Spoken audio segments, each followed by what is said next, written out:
सरस्वती मंदिर की सीढ़ियों पर चढ़ते हुए देवी माँ की मूर्ति के सामने आ जाती है और उनकी आरती की थाली से आरती उतारना शुरू करती है। सरस्वती रोते हुए कहती है, देवी माँ, 10 साल हो गए हैं, पूरे 10 साल।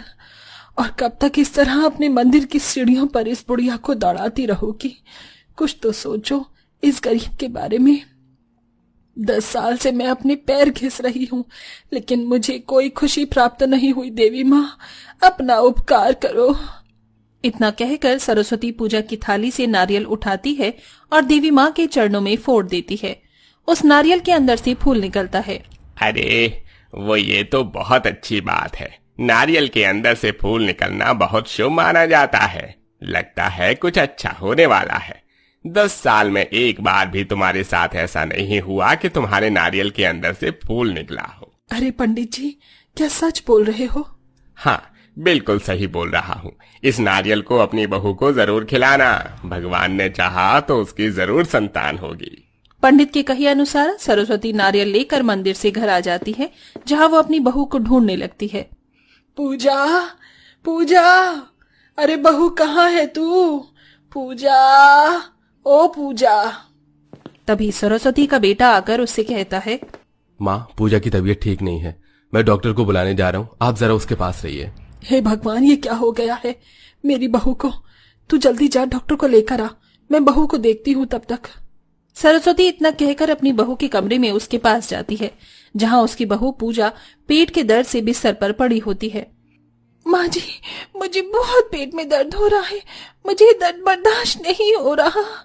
बहू शांति रख, सब कुछ ठीक हो जाएगा। एक तो घर में एक फूटी कौड़ी नहीं है। आने वाले डॉक्टर को उसकी फीस का खर्चा कहाँ से देंगे हम लोग? हे माता रानी, क्या किया जाए? सरस्वती परेशान हो रही थी कि तभी उसे पूजा की थाली में नारियल दिखाई देता है। वो उसमें से थोड़ा सा नारियल निकालकर पूजा को देती है। बहू, ये प्रसाद है, इसे थोड़ा सा खा लो। क्या पता देवी माँ तुम्हारे ऊपर अपनी कृपा दृष्टि दिखा दे। सरस्वती के कहने पर पूजा थोड़ा सा नारियल खा लेती है, लेकिन उसके पेट का दर्द ठीक नहीं होता। तभी वहां पर डॉक्टर आ जाते हैं। आप सभी थोड़ी देर के लिए कमरे से बाहर चले जाइए, मैं तब तक पेशेंट को चेक कर लेती हूँ। डॉक्टर के कहने पर सरस्वती और अखिलेश बाहर चले जाते हैं। तभी कॉलेज से सरस्वती का छोटा बेटा और बेटी आ जाते हैं और साथ में सब्जी मंडी से विनोद भी आ जाता है। सरस्वती, क्या हुआ? बहू के कमरे में बाहर क्यों खड़ी हो इस तरह? बहू की अचानक से तबीयत खराब हो गई, बस इसीलिए अभी डॉक्टर चेकअप कर रहे हैं। तभी डॉक्टर बाहर निकल कर आती हैं। मुझे तो यकीन ही नहीं हो रहा कि ऐसा चमत्कार भी हो सकता है। हालांकि मैंने आपकी बहू के कई सारे चेकअप किए हैं, उनकी प्रेगनेंसी के कोई चांस नहीं थे, लेकिन मुबारक हो, आपकी बहू गर्भवती है और आप दादी बनने वाली हो। ये सुनते ही घर के सभी सदस्य हैरान हो जाते हैं। क्या कहा डॉक्टर साहब? हमारी भाभी प्रेग्नेंट है? यानी कि 10 साल के बाद इस घर को एक वारिस तो मिलेगा? ये तो बहुत खुशखबरी की बात है डॉक्टर साहब। आप यहीं पर रुकिए, मैं आपको मिठाई लाकर खिलाता हूँ, क्योंकि पहली बार आपके मुंह से ये सुनकर हम सब बहुत खुश हुए हैं। प्रियांशु अपने दोस्त से उधार पैसे लेकर मिठाई खरीदता है।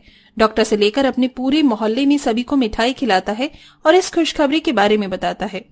अरे, मैं चाचा बनने वाला हूँ, हमारे घर में भी खुशी आ गई। नन्हे मुन्ने कदम आएंगे और एक शैतान मेरे साथ सारा दिन खेलेगा।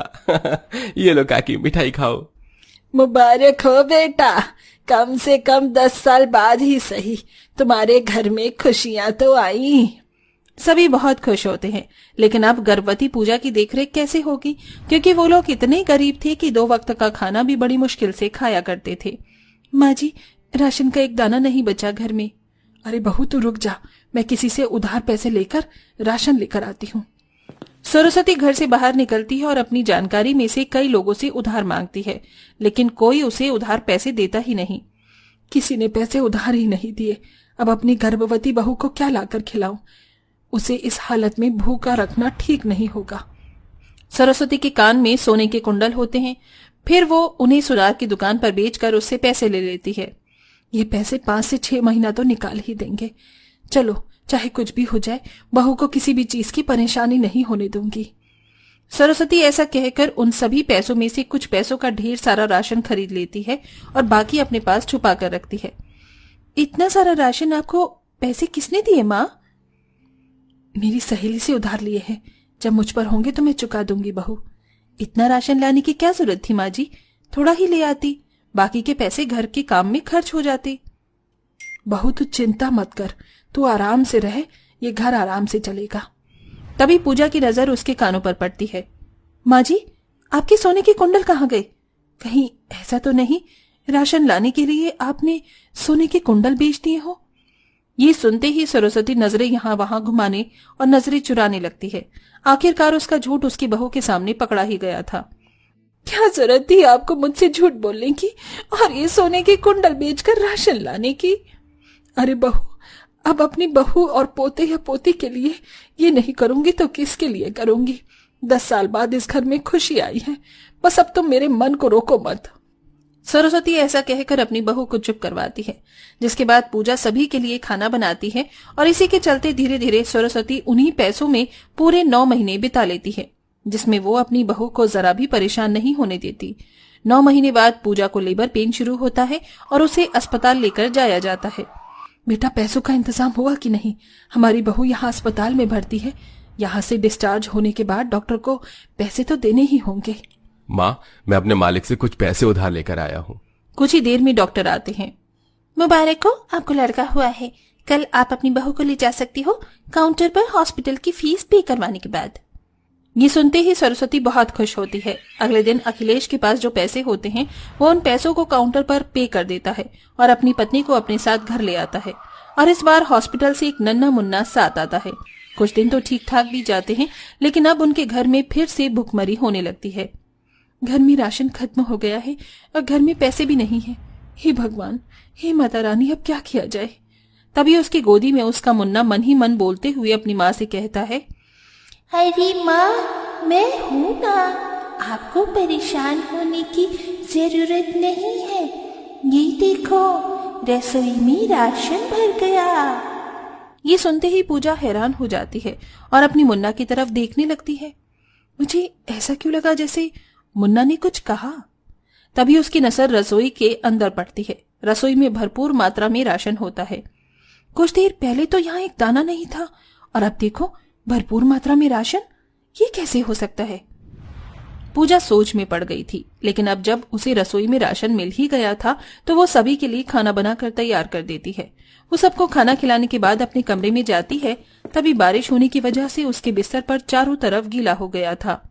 हे भगवान, मेरा बिस्तर तो पूरी तरह गीला हो रखा है। कैसे रात गुजारूंगी, कैसे सोऊंगी? काश कि मेरा बिस्तर सूख जाता। पता नहीं हमारा पक्का मकान कब बनेगा। बस इतनी सी बात। माँ, ये देखो, पूरा घर में ऐसी चुटकियों में बदल दूंगा।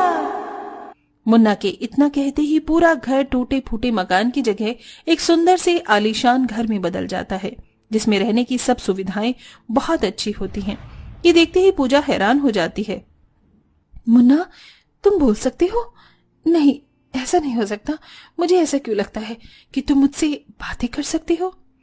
हाँ माँ, मैं आपसे बातें कर सकता हूँ। मैं कोई मामूली बच्चा नहीं, बल्कि एक जादुई बच्चा हूँ। क्या कहा? तुम एक जादुई बच्चे हो? तुम माँ की दृष्टि से किसी से भी बात कर सकती हो?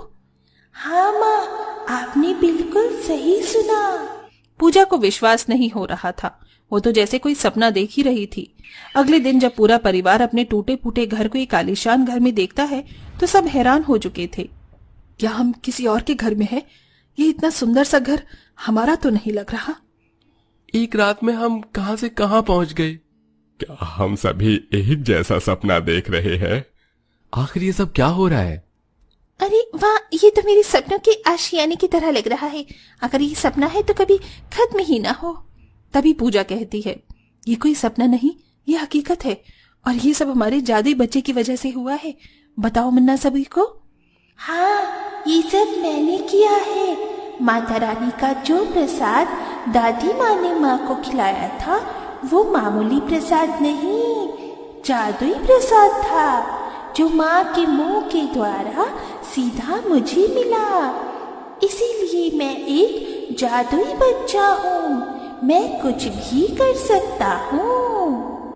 मुन्ना के बिना बोले ही उसके मन की आवाज पूरा परिवार सुन लेता है। किसी को अपने कानों पर विश्वास नहीं हो रहा था, लेकिन जब वो सभी एक एक करके जादुई बच्चे से बात करते हैं या अपनी पसंद की चीज मंगवाते हैं तो उन्हें जादुई बच्चे पर विश्वास हो जाता है। इस तरह उन गरीब लोगों की धीरे धीरे सारी परेशानियां 10 साल बाद जादुई बच्चे के होने के बाद खत्म हो जाती हैं और वो गरीब परिवार खुशी खुशी जादुई बच्चे के साथ रहने लगता है।